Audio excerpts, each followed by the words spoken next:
Hey guys, Mapletail here. Welcome back to Rants and Draws, the series where I talk about warriors and, well, draw. Today we're talking about the recently released preview for the upcoming book in the Warrior Cats series, Sky, and drawing Nightheart. Even though it seems like my poor background boy has been written into one of the most universally hated protagonists in this series. But I will always love him. Before I get into it, don't forget to like and subscribe for more videos like this. Before even getting into the prologue, it was really sad to see RiverClan listed without a leader or deputy. Scary stuff that I'm sure will take a while to resolve. So that prologue. We start off in StarClan, with Misty Star and Reed Whisker. Reed Whisker speaks of warning RiverClan of a great danger, likely relating to his mysterious death. But by Misty Star's words, it sounds like they are unable to share with RiverClan. I thought we were done with that whole mess in the Broken Code. Misty Star is determined not to ask the other clans for help, not wanting RiverClan to appear weak. Which is ridiculous in my opinion. This is an unprecedented series of events. RiverClan cannot be left to fend for themselves. Chapter 1 is a Sunbeam POV. So we're not likely to get much more info about poor RiverClan. Sunbeam hunts with Gull Swoop, and it sounds like Sunbeam is at the end of her rope. Her recent mess with Blazefire is the talk of the clan. I'm sure the Errands unfortunately didn't mean it like this, but Gull Swoop's compliments towards Sunbeam were one of the gayest things I've ever read. But she had to go and ruin it, saying Sunbeam will fall for a real ShadowClan Tom in no time. Implying Blazefire isn't, just because he was born outside the clans.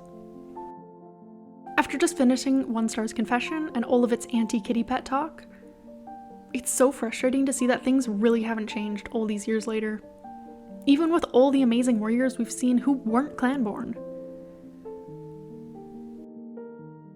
I was very concerned to hear that Dovewing's new litter had been coughing, and even more so when Roman Kit had to move into the Medicine Cat's den, possibly having the deadly green cough. Chapter 2 is a Nightheart POV, and he's still having a really hard time in ThunderClan, messing up a hunting patrol and ending up injured in the Medicine Cat's den.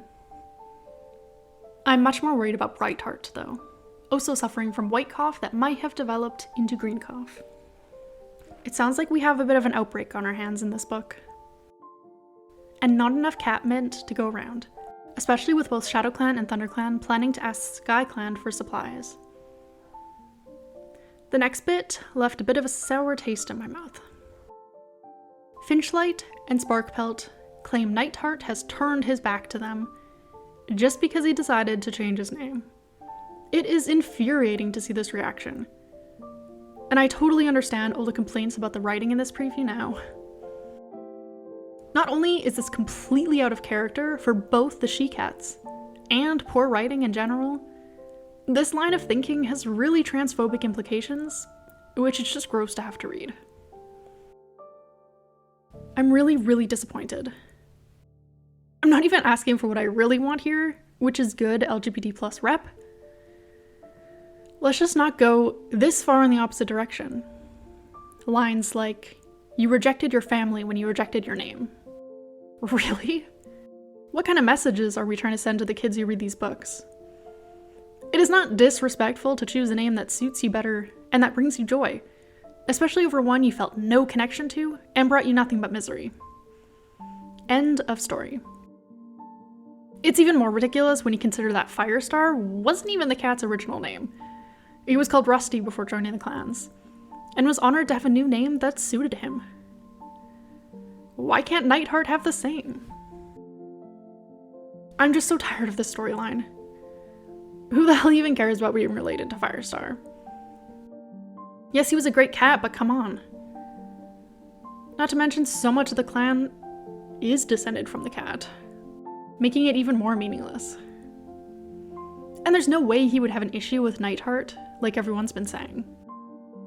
Even random warriors like Myrtle Bloom are being ridiculous about this, saying trash like, "You can go and ask for your real name back." Ugh. And like, changing names is far from unheard of in this series.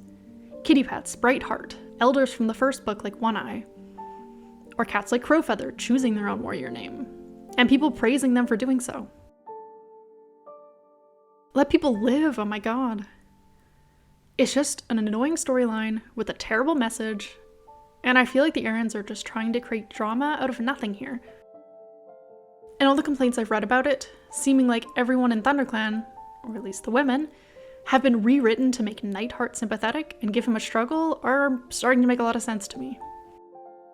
Not to mention that giving this storyline, if it has to exist, to Sparkpelt, who actually looks like Firestar, and was kinda named after him too, or another of the ginger she-cats in his family, would have made way more sense.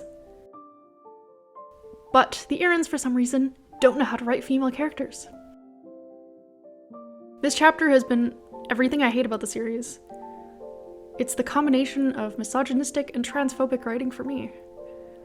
What a great way to start a new book. Chapter 3, Frostpaw. The only plotline I have any hope for at this point. And also, the most interesting and traumatizing one. One thing the Arryns got right here, and something they usually don't, is grief. Frostpaw's overwhelming grief for her mother feels pretty realistic, and I'm glad she has cats like Splashtail looking out for her. It's frustrating, though, that no cat has stepped up to help Mothwing organize the clan. I get that no one wants to be the next one to die, but give this poor cat some assistance. I disagree with Mothwing not wanting to speak to the other clans about what's happened. RiverClan needs all the help it can get right now. And it could mean less weighing on Frostpaw's shoulders. She is far too young, and lost far too much to be in this situation alone. And she's angry, understandably so. She deserves as much time to grieve as she needs. And reminds me a lot of Bluestar when she kept losing all her loved ones. One of the only other good depictions of grief we've seen in this series so far. But anyways, Frostpaw agrees to try to speak with StarClan about who should lead RiverClan, because she's the only one who can, even if it means going back to the place where she had to witness her mother be torn to pieces by dogs. Thanks for watching. I am excited to continue reading Frostpaw's story, but am deeply disappointed by how things are being handled so far in the other POV clans.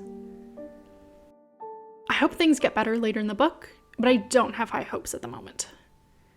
I have a hard time even verbalizing how upset I am, and why I'm so upset about the Nightheart issue. And it doesn't help that my problems with him stem more from the writing of the characters around him, rather than him as a character, which seems in opposition to a fair bit of the fandom who just hate Nightheart for his personality. Which to me really doesn't seem like the problem here. At least not the biggest one. But I did find a couple posts that I liked after reading that sum up some of my feelings about it, so I'll try to link those in the description. Anyways, if you've given this preview a read, let me know what you thought, and I'll see you next Thursday.